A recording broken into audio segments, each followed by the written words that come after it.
യേശുവിലെ പ്രിയ സഹോദരി സഹോദരന്മാരെ, ദൈവത്തിൽ വിശ്വസിക്കുന്നവരാണ് നമ്മൾ. വിശ്വസിക്കണം എന്ന് നമ്മൾ പറയാറുമുണ്ട്. നമ്മുടെ വിശ്വാസം എപ്രകാരമുള്ള വിശ്വാസമാണ് എന്ന് നമ്മൾ ഒരാത്മപരിശോധന നടത്തേണ്ടതായിട്ടുണ്ട്. എബ്രായ ലേഖനം 11:1 പറയുന്നുണ്ട്, വിശ്വാസം എന്നത് പ്രത്യാശിക്കുന്നവ ലഭിക്കും എന്നുള്ള ഉറപ്പും കാണപ്പെടാത്തവ ഉണ്ട് എന്നുള്ള ബോധ്യവുമാണ്. ഈ വിശ്വാസവും രക്ഷയുമായി ബന്ധപ്പെട്ടാണ് ഇരിക്കുന്നതെന്നും തിരുവചനം പഠിപ്പിക്കുന്നു. നിന്റെ വിശ്വാസം നിന്നെ രക്ഷിച്ചിരിക്കുന്നു. ക്രിസ്തു പലപ്പോഴും പറയുന്ന വാക്ക് അപ്പസ്തോല പ്രവൃത്തി 16:32 മുതലുള്ള വാക്യങ്ങളിൽ പറയും, കർത്താവായ യേശു ക്രിസ്തുവിൽ വിശ്വസിക്കുക, നീ നിന്റെ കുടുംബവും രക്ഷ പ്രാപിക്കും.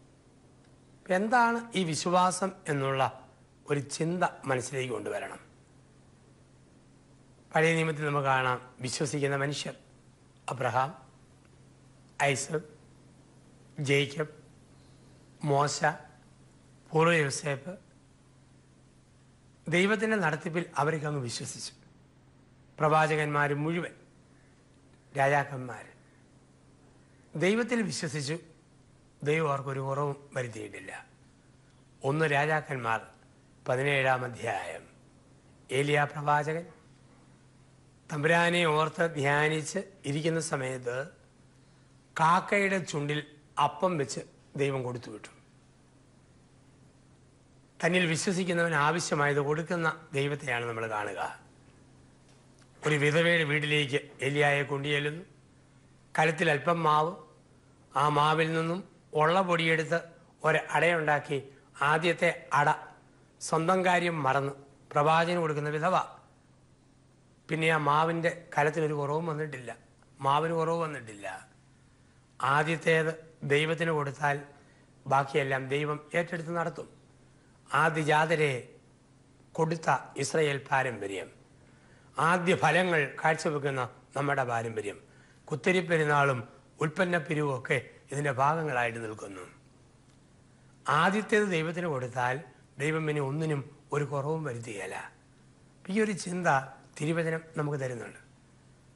വിശ്വാസമാണ്. അതുകൊണ്ടാണ് നമ്മൾ നേർച്ചകളൊക്കെ നേരുന്നത് വിശ്വാസത്തിലാണ്. തമ്പുരാൻ്റെ നാമത്തിൽ ഒരു വാക്ക് പറഞ്ഞു കൊടുത്താൽ ദൈവം തന്നോളും. അങ്ങനെ മനുഷ്യരെ നമ്മൾ കണ്ടെത്തും. ഇന്ന് നേർച്ചകളൊക്കെ ആണെങ്കിലും പ്രത്യേക രീതിയിലല്ലേ. ഒരമ്മച്ചിയുടെ 1 ഗ്രാം തൂക്കമുള്ള കമ്മൽ വലതുകാതി കിടന്നത് കാണാതെ പോയി. അമ്മച്ചി ഓടി പള്ളിയിൽ വന്ന് ഉണ്ണീശോട് പ്രാർത്ഥിക്കുകയാണ്, എൻ്റെ ഉണ്ണീശോയെ, എൻ്റെ പ്രിയപ്പെട്ട കമ്മൽ നഷ്ടപ്പെട്ടു പോയി, എനിക്കതിൻ്റെ വേദനയുണ്ട്. കാണാതെ പോയ കമ്മൽ നീ എനിക്ക് കാണിച്ചു തരികയാണെങ്കിൽ സത്യമായും അത് വിട്ടുകൊണ്ട് 3 പ്രാവശ്യം ഞാൻ നിൻ്റെ മുമ്പിൽ വന്നിട്ട് പോക്കോളാം. ഇന്നിങ്ങനെയുള്ളൂ നേർച്ചകളും മറ്റുമൊക്കെ. ആരെയും ബാധിക്കാത്ത, ജീവിതഗന്ധിയാകാത്ത വാക്കുകളും വാഗ്ദാനങ്ങളും കൊടുക്കുന്നു. ഒരു മനുഷ്യൻ മീൻപിടുത്തക്കാരനാണ്. മീൻ പിടിക്കാൻ പോയപ്പം പറഞ്ഞു, തമ്പുരാനെ, ഞാൻ പിടിക്കുന്ന മീൻ ഇന്ന് എനിക്ക് ആദ്യം എൻ്റെ വലയിൽ കയറുന്ന മീൻ നിനക്ക് തന്നെ തരും, ബാക്കിയെ ഞാൻ എടുക്കും. അന്ന് അവൻ ഏറ്റവും കൂടുതൽ മീൻ കിട്ടിയ ദിവസം അവനോട്, ദൈവമേ, തൽക്കാലം എൻ്റെ കാര്യം നടക്കട്ടെ, ഇനിയും മീൻ കിട്ടുമ്പോൾ കൊടുത്തേക്കാം. പിറ്റേ മാസവും മീൻ പിടിക്കാൻ വന്ന ദൈവം പ്രാർത്ഥിച്ചു, ദൈവമേ, ഇഷ്ടംപോലെ മീൻ തരണം, ഇന്നത്തെ ഏറ്റവും വരും നിനക്കുള്ളതാണ്. തമ്പുരാൻ, മോനെ, നീ ഭയങ്കരല്ല, കഴിഞ്ഞ മാസം നീ അത് പറഞ്ഞിട്ട് നീ ഒന്നുപോലും തരാതെ കൊണ്ടുപോയില്ലേ. ഉടനെ എൻ്റെ പൊന്ന് തമ്പുരാനെ, മനഃപൂർവ്വമല്ല, അന്ന് ഊത്ത കയറിയ ദിവസമാണ്, ഏതാ ആദ്യം കയറിയെന്ന് അറിയത്തില്ല, അതുകൊണ്ടാണ് തരാതെ പോയത്. നമുക്കിന്ന് എക്സ്ക്യൂസുകളുടെ കാലഘട്ടമാണ് ദൈവത്തോട് വാക്ക് പറയുമ്പോഴും. ഇവിടെയാണ് പറയുക, ആദ്യത്തേത് ദൈവത്തിന് കൊടുത്താൽ ബാക്കി മുഴുവൻ ദൈവം നോക്കിക്കോളും. ഒന്നാമത്തേത് കൊടുത്താൽ.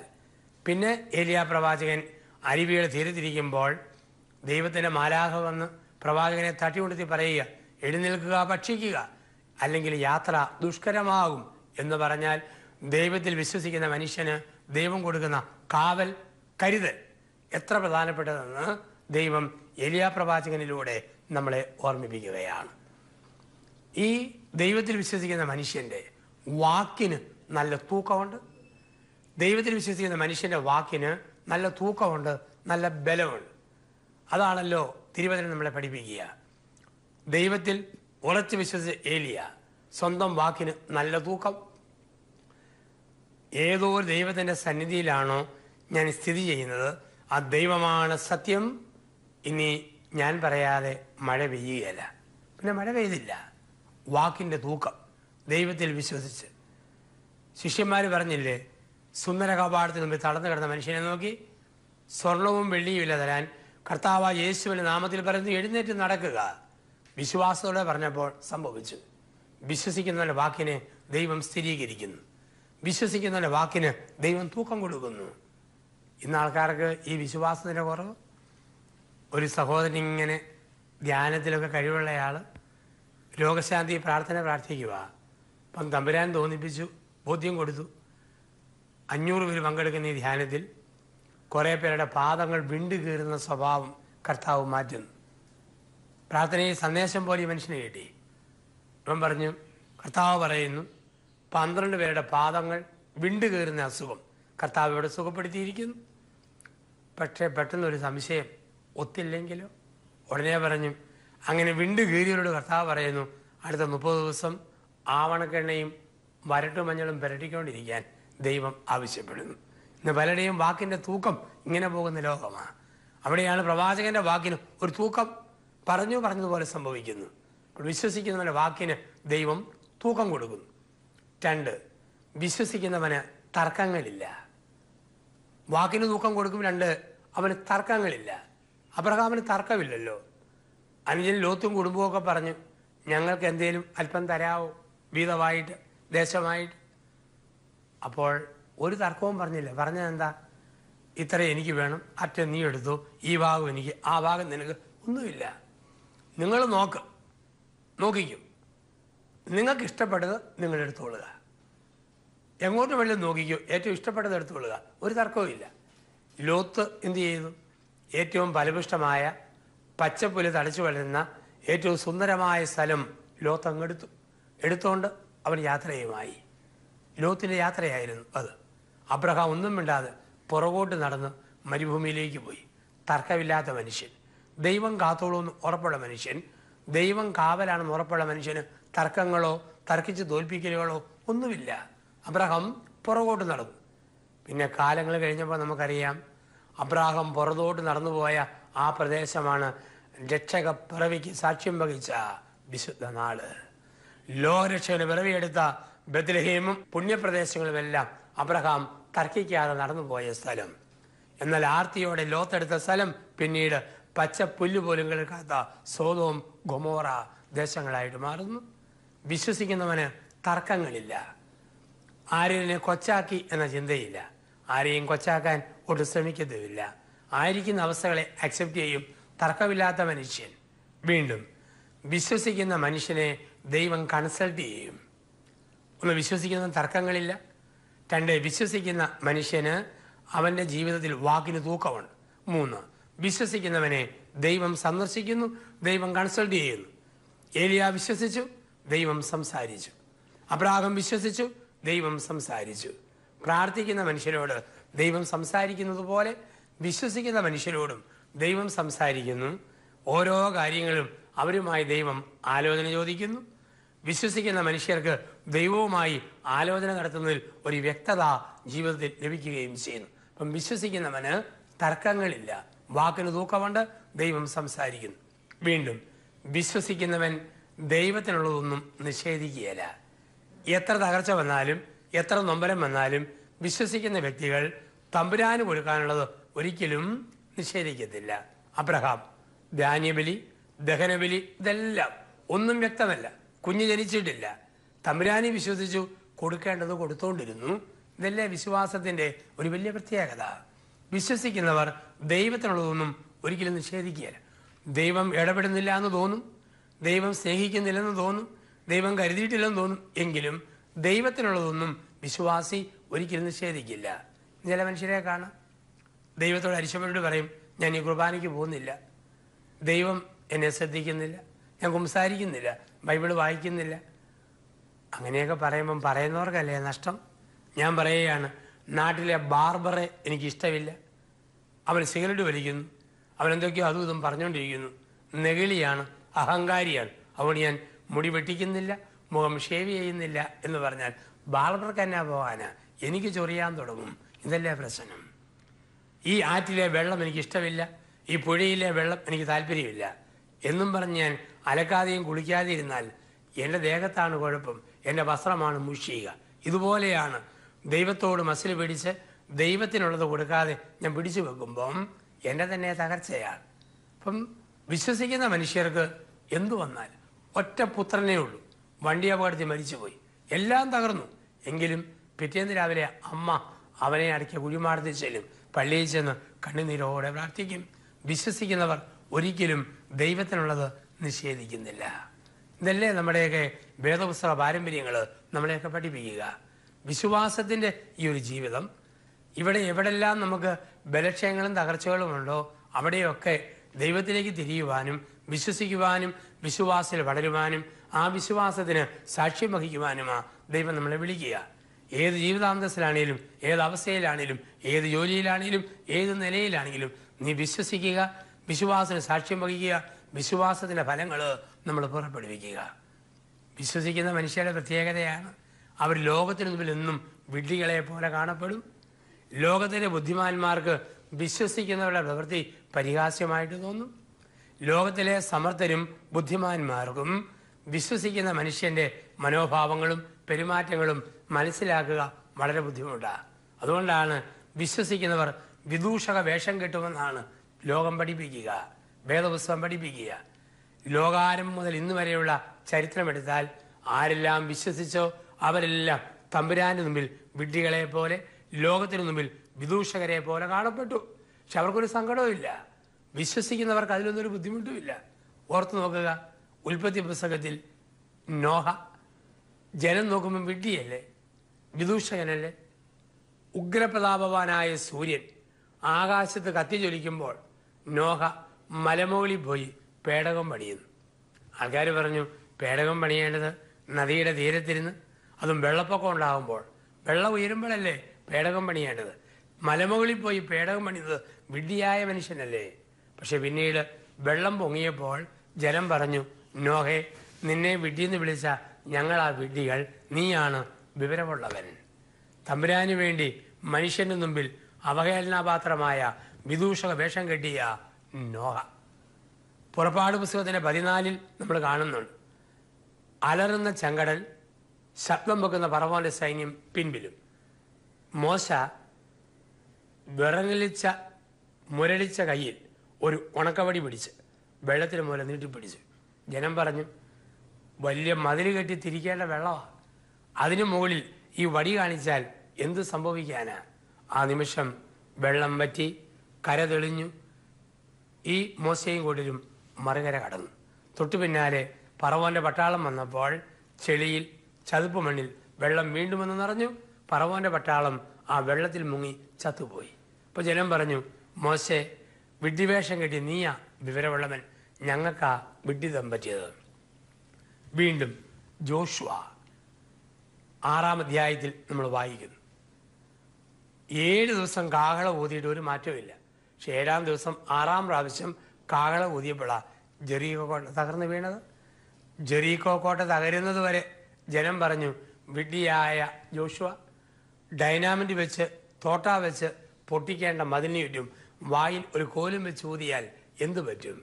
പക്ഷേ കോട്ട തകർന്നപ്പം ജനം പറഞ്ഞു, വിഡ്ഢിവേഷം കെട്ടിയ നീ ആ വിരുദ്ധൻ, നിന്നെ വിധിച്ച ഞങ്ങളാണ് വിഡ്ഢികൾ. രാജാവായ ദാവീദിന്റെ ചരിത്രം നമുക്കറിയാം. ഫിലിസ്ത്യ നേതാവായ ഗോലിയാത്തിനെ നേരിടാൻ ദാവീദ് 5 കല്ലും കവണിയുമായിട്ട് വരും. ജനം പറഞ്ഞു, ഗോലിയാത്ത് ശക്തനാണ്, അവൻ്റെ മുമ്പിൽ നീ ഒന്നുമല്ല.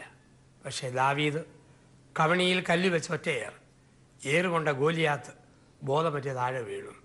ഗോലിയാത്തിൻ്റെ തല ദാവീദ് അറുത്തെടുത്തു. ജനം പറഞ്ഞു, ദാവീദെ, നിന്നെ വിഡ്ഢിന്ന് വിളിച്ച ഞങ്ങൾക്ക് അബദ്ധം പറ്റിയത്, നീയാണ് വിവരമുള്ളവൻ. ലോകം മുഴുവൻ പഠിപ്പിക്കുന്നത് വിഡ്ഢിവേഷം കെട്ടുന്നവരാണ്. ഇന്നുമുണ്ട് വിശ്വസിക്കുന്നവർ വിഡ്ഢിവേഷം കെട്ടും. കരിസ്മാരിക നവീകരണ പ്രസ്ഥാനം വന്നതിന് ശേഷം തമ്പുരാന് വേണ്ടി മാത്രം ജീവിതം മാറ്റിവെച്ച മനുഷ്യരെ നാട്ടുകാർ വിളിക്കും കള്ളപ്പുണ്യാളൻ, കള്ളപ്പുണ്യാളത്തി. ഇതിനകത്തൊക്കെ എന്താ അർത്ഥം? കളിയാക്കുന്നവരും പരിഹസിക്കുന്നവരുമുണ്ട്. പക്ഷേ അവർ ദൈവത്തിന് വേണ്ടി വിഡ്ഢിവേഷം കിട്ടും. അച്ഛന്മാർ, സിസ്റ്റേഴ്സ്, ലോകത്തിന് മുമ്പിൽ ഒരു വിഡ്ഢിവേഷമാണ് ധരിച്ചിരിക്കുന്ന റോഹ കുപ്പായം. പക്ഷേ ആരെല്ലാം ദൈവത്തിൽ വിശ്വസിച്ചോ അവർക്കാർക്കും തിരിഞ്ഞു നോട്ടമില്ല, ശങ്കയില്ല. അവർ വിഡ്ഢിവേഷം കെട്ടും. ഏലിയ, ഏലീഷ, ബാലനായ സാമുവൽ, രാജാവായ ദാവീദ്, ദൈവത്തിൻ്റെ പരിശുദ്ധരായ പ്രവാചകന്മാർ, വിശ്വസിച്ചവർ തിരിഞ്ഞു നോക്കിയിട്ടില്ല. അതാണ് പുതിയ നിയമ ജനത പാടും, എൻ്റെ പിന്നിൽ ലോകമാണ്, എൻ്റെ മുമ്പിൽ ക്രൂശതും, തീരുമാനം ചെയ്തു മേലിൽ പിന്നിലേക്കിൽ അല്പവും. പൗലോസ്ലീഹ പറഞ്ഞില്ലേ, ഞാൻ ലോകത്തിലുള്ളതെല്ലാം ഉച്ഛിഷ്ടം പോലെ കരുതുന്നു, ഉച്ഛിഷ്ടം പോലെ കരുതുന്നു എൻ്റെ ക്രിസ്തുവിനെ പ്രതി. ഗലാത്യർ 2:20. ഇനിമേൽ ഞാനല്ല, എൻ്റെ ക്രിസ്തുവാണ് എന്നിൽ ജീവിക്കുക. രണ്ടാം ക്രിസ്തു എന്ന് അറിയപ്പെടുന്ന അസീസിയിലെ ഫ്രാൻസിസ്, അദ്ദേഹത്തിൻ്റെ ജീവിതത്തിൽ ഒരു സമ്പന്നൻ, ഒരു വലിയ ധനാഢ്യൻ, പണക്കാരനായ മനുഷ്യനാണ് ഫ്രാൻസിസ്. പക്ഷെ ഒരിക്കൽ ക്രിസ്തുവിനെ അറിഞ്ഞു കഴിഞ്ഞപ്പോൾ ഒരിക്കൽ ക്രിസ്തു ഫ്രാൻസിസിനോട് സംസാരിച്ചു. സ്പൊളേറ്റോയുടെ താഴ്വരയിൽ ഫ്രാൻസിസ്, യജമാനെ സേവിക്കുന്നതോ ഭൃത്യനെ സേവിക്കുന്നതോ ഏതാണ് ഉത്തമം? ഫ്രാൻസിസിന് വീണ്ടും വിചാരമുണ്ടായി. ഫ്രാൻസിസ് പറഞ്ഞു, യജമാനെ നീ പോവുക. പിന്നീട് ഫ്രാൻസിസ് ഒരു ഭ്രാന്തനെ പോലെ കണ്ടു. ദേവാലയത്തിൽ പ്രാർത്ഥിക്കുമ്പോൾ ക്രിസ്തുവിൻ്റെ അരുളപ്പാട്, എൻ്റെ ദേവാലയം നീ പണിയണം. ദൈവത്തിൽ വിശ്വസിച്ച ഫ്രാൻസിസ് അക്ഷരം പ്രതി അത് ഏറ്റെടുത്തു. അക്ഷരം പ്രതി ഏറ്റെടുത്ത ഫ്രാൻസിസ് ഓരോ വീട്ടിൽ നിന്ന് ഇഷ്ടികയും കല്ലും ശേഖരിച്ച് പള്ളി പണിയാൻ തുടങ്ങി. പൊളിഞ്ഞു കിടന്ന ദേവാലയം. ആൾക്കാർ പറഞ്ഞു, ഭ്രാന്തൻ, ഭ്രാന്ത്, എന്തൊരു ഭ്രാന്ത, കണ്ടില്ലേ, കീറത്തുണി ഉടുത്ത് ഇഷ്ടികയും കല്ലും മേടിച്ച് പള്ളി പണിയുന്നു. ഫ്രാൻസിസിനെ ആരാധനയോടെ നോക്കിക്കണ്ടിരുന്ന പ്രഭുപുത്രിയായ ക്ലാരയും പറഞ്ഞു, ഒരു വട്ടുപിടിച്ച മനുഷ്യൻ. കുറേ നാൾ കഴിഞ്ഞ് ഈ ക്ലാരയും അദ്ദേഹത്തോടൊപ്പം ചേർന്നു. അസീസിയിൽ ആയിരങ്ങൾ ചേർന്നു. പിന്നീട് അനേകായിരങ്ങൾ അദ്ദേഹത്തിന് പുറകിൽ വന്നു. വിശ്വാസത്തിന് വേണ്ടി വിഡ്ഢിവേഷം കളിച്ച ആ മനുഷ്യൻ്റെ പുറകിൽ കഴിഞ്ഞ 8 നൂറ്റാണ്ടുകളിൽ നിരന്നവരുടെ സംഖ്യ എത്ര വലുതാണ്, എത്ര വലുതാണ്. വിശ്വസിക്കുന്നവർ എന്നും വിഡ്ഢിവേഷം കളിക്കും. പ്രശസ്തനായ പ്രൊഫസറായിരുന്നു പീറ്റർ റെഡ്ഡി. എല്ലാം ഉപേക്ഷിച്ചു. വിശ്വസിച്ച് കഴിഞ്ഞപ്പോൾ ദൈവത്തിന് വേണ്ടി ഇറങ്ങി തിരിച്ചു. വിശ്വസിക്കുന്നവർ നഷ്ടങ്ങളുടെ കണക്ക് കൂട്ടുകയല്ല. നഷ്ടങ്ങളൊന്നും അവർക്ക് നഷ്ടങ്ങളല്ല. വിശ്വസിക്കുന്നവർക്ക് ഒറ്റ മുഖമേ ഉള്ളൂ, ക്രിസ്തുവിൻ്റെ മുഖം. 33 വയസ്സുള്ള, താടിമീശയുള്ള, ചോരയൊലിപ്പിക്കുന്ന നസ്രായൻ്റെ മുഖം. ആ മുഖത്തിന് മുമ്പിൽ ഒന്നും നഷ്ടമല്ല. ലോകത്തിൻ്റെ നേട്ടങ്ങളെല്ലാം ഉച്ഛിഷ്ടം പോലെ കരുതിയ അപ്പസ്തോലൻ. അതുകൊണ്ടാണ് വിശ്വസിച്ചവർ പെട്ടെന്ന് ഉപേക്ഷകൾ നടത്താൻ തുടങ്ങി. ആരെല്ലാം വിശ്വസിച്ചോ വിശ്വസിച്ചവരെല്ലാം ഉപേക്ഷ നടത്തി. പണവും പണപ്പെട്ടിയും സക്കേവൂസ് ഉപേക്ഷിച്ചു. ചുങ്കസ്ഥലത്തെ പ്രൗഢി പാരമ്പര്യം പണം മത്തായി ഉപേക്ഷിച്ചു. വലയും വഞ്ചിയും സെബദീപുത്രന്മാർ ഉപേക്ഷിച്ചു. ജീവിതത്തിൽ വിശ്വസിച്ച മനുഷ്യർ ഉപേക്ഷ നടത്താൻ വിളിക്കപ്പെട്ടവരാണ്. അതുകൊണ്ടാണ് വിശ്വാസത്തിൽ ഉപേക്ഷയും പുറപ്പാടുമുണ്ടെന്ന് പറയുക. ഉൽപ്പത്തി പുസ്തകത്തിൻ്റെ 12-ാം അധ്യായത്തിൽ ദൈവം അബ്രഹാമിനോട് പറയുന്നു, അബ്രഹാമേ, സ്വന്തം ജനത്തെയും പിതൃഭവനത്തെയും നീ ഉപേക്ഷിക്കുക, ഞാൻ പറയുന്ന സ്ഥലത്തേക്ക് നീ പുറപ്പെടുക. ഉപേക്ഷയും പുറപ്പാടുമുണ്ട്. ഓരോരുത്തർക്കും ഓരോന്നാണ് ഉപേക്ഷിക്കാനുള്ളത്. നമുക്ക് ഓരോരുത്തർക്കുണ്ട് എന്തെങ്കിലുമൊക്കെ ഉപേക്ഷിക്കാൻ. വിശ്വാസത്തിൽ ദൈവത്തിൽ വളരുമ്പോൾ, ദൈവവിശ്വാസി വളരുമ്പം പരിശുദ്ധാത്മാവ് തോന്നിക്കും, ഇന്ന കാര്യങ്ങൾ മോനെ മോളെ നീ ഉപേക്ഷിക്കണം. സെബദീപുത്രന്മാർ ഉപേക്ഷിച്ച എന്തെല്ലാവാ എടുത്തു പറയുന്നുണ്ട്. വല, വഞ്ചി, ഒപ്പം മാതാപിതാക്കളെയും ഉപേക്ഷിച്ച് അവർ അവൻ്റെ പിന്നാലെ പോയി. ഒറ്റ വാക്ക് പറഞ്ഞാൽ പോരെ? സെബദീപുത്രന്മാരെ എല്ലാം ഉപേക്ഷിച്ച് കർത്താവിൻ്റെ പിന്നാലെ പോയി? ഇല്ല, പെറുക്കി പറയുക. അവർ യാക്കോബും യോഹന്നാനും വഞ്ചിയും വലയും അവരുടെ പിതാവിനെയും വിട്ട് അവൻ്റെ പിന്നാലെ പോയി. വിശ്വസിക്കുന്നവർ നടത്തുന്ന 3 ഉപേക്ഷകളാണ് ഇവിടെ നമ്മൾ കാണുക. ഒന്ന്, വല. വലയെന്ന് പറഞ്ഞാൽ ഞാൻ നിശ്ചയിക്കുന്ന അതിർത്തി. ഒരു വല എറിയുമ്പോൾ അതിന് പരിധിയുണ്ട്, ഒരു ലിമിറ്റേഷനുണ്ട്, ഒരു ഏരിയ ഉണ്ട്. ഞാൻ നിശ്ചയിക്കുന്ന അതിർത്തികൾ, പരിധികൾ, പരിമിതികൾ ഞാൻ ഉപേക്ഷിക്കണം. ദൈവത്തിൻ്റെ കരങ്ങളിലേക്ക് കൊടുക്കണം. എൻ്റെ കണക്കുകൂട്ടലുകൾ, എൻ്റെ യുക്തി, എൻ്റെ ചിന്ത, എൻ്റെ വലകൾ, എൻ്റെ വരകൾ, എൻ്റെ അതിർത്തികൾ ഇതിനപ്പുറത്തേക്ക് വളരണം. അവിടെയാണ് ദൈവം വളർത്തുക. അപ്പോൾ എൻ്റേതെന്ന് പറയുന്ന തോന്നലുകളും ചിന്തകളും ഞാൻ നിശ്ചയിക്കുന്ന അതിർത്തി രേഖകൾക്കും അപ്പുറത്തേക്കൊരു വളർച്ച. ഫാദർ ഡാമിയൻ സ്വന്തം അതിർത്തി വിട്ട് കുഷ്ഠരോഗിയുടെ ലോകത്തിലേക്ക് തൻ്റെ വലയങ്ങ് വിരിച്ചു വളർന്നു. ഫ്രാൻസിസ് അസീസി കുഷ്ഠരോഗിയുടെ കയ്യിൽ പിടിച്ച് മുത്തി. അവരെ കാണുമ്പോൾ അറപ്പും വെറുപ്പും ഓക്കാനുമുള്ള മനുഷ്യനാണ്. ഒരു വലയ്ക്കിപ്പുറത്ത് നിന്ന മനുഷ്യൻ ആ വലയങ്ങ് മാറ്റി അവരുടെ ലോകത്തിലേക്ക് പോയി. അവർ വലയുപേക്ഷിച്ചു, വഞ്ചി ഉപേക്ഷിച്ചു. എന്താണ് വള്ളം? വെള്ളത്തിൽ തെന്നിത്തെന്നി നടക്കുന്നതാണ് വള്ളം. കാറ്റനുസരിച്ച് തെന്നിത്തെന്നി വള്ളത്തിനങ്ങ് പോകാം. എനിക്ക് എൻ്റേതായ വഴികളുണ്ട്, എൻ്റെ തെന്നലുകളുണ്ട്, എൻ്റെ തോന്നലുകളുണ്ട്, ഞാൻ പോകുന്ന ദിശകളുണ്ട്. അതും അങ്ങ് വിട്ടു. എൻ്റെ ഇഷ്ടം, എൻ്റെ തോന്നൽ, എൻ്റെ വാസന, എൻ്റെ ആഗ്രഹം, അങ്ങനെ പോയിരുന്ന ഞാൻ എന്നെ തന്നെ തിരുത്തുന്നു.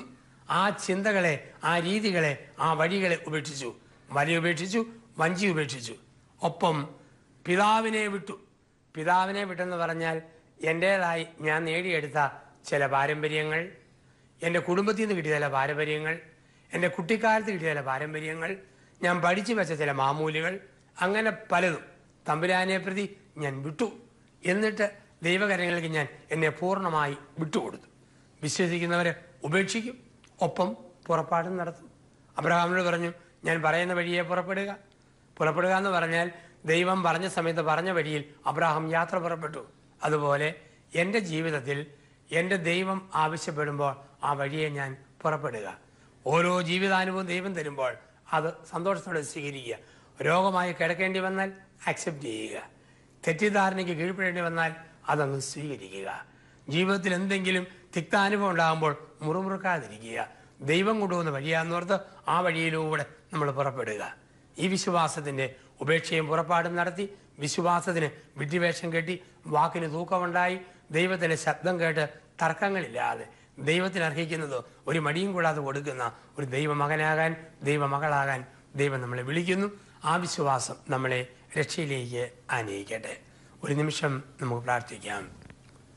വിശ്വാസിയുടെ പിതാവായി അബ്രഹാമിനെ തരികയും വിശ്വാസ മാതൃകകൾ പൂർവ്വപിതാക്കന്മാരിലൂടെയും പുണ്യാത്മാക്കളിലൂടെയും ഞങ്ങളെ പഠിപ്പിക്കുകയും ചെയ്ത നല്ല ദൈവമേ, അവിടുത്തെ ഏകജാതനായ യേശു ക്രിസ്തു പഠിപ്പിച്ച വിശ്വാസദാർഢ്യം, വിശ്വാസ തീഷ്ണത ഞങ്ങളുണ്ടാകട്ടെ. ദൈവമാതാവായ മറിയത്തെ നോക്കി ഏലീശ്വ അമ്മ പറഞ്ഞു, വിശ്വസിച്ച മകളെ നീ ഭാഗ്യവതി. ഞങ്ങളെ ഓരോരുത്തരെയും നോക്കി വിശ്വസിച്ച മകനെ, വിശ്വസിച്ച മകളെ നീ ഭാഗ്യവാൻ, ഭാഗ്യവതി എന്ന് വിധിയുടെ ദിവസത്തിൽ കേൾക്കുവാൻ ഞങ്ങൾക്ക് ഓരോരുത്തർക്കും വരം തരണമേ എന്ന് പ്രാർത്ഥിക്കുന്നു. നിത്യം പിതാവും പുത്രനും പരിശുദ്ധാത്മാവുമായ സർവേശ്വര എന്നേക്കും. ആമേൻ.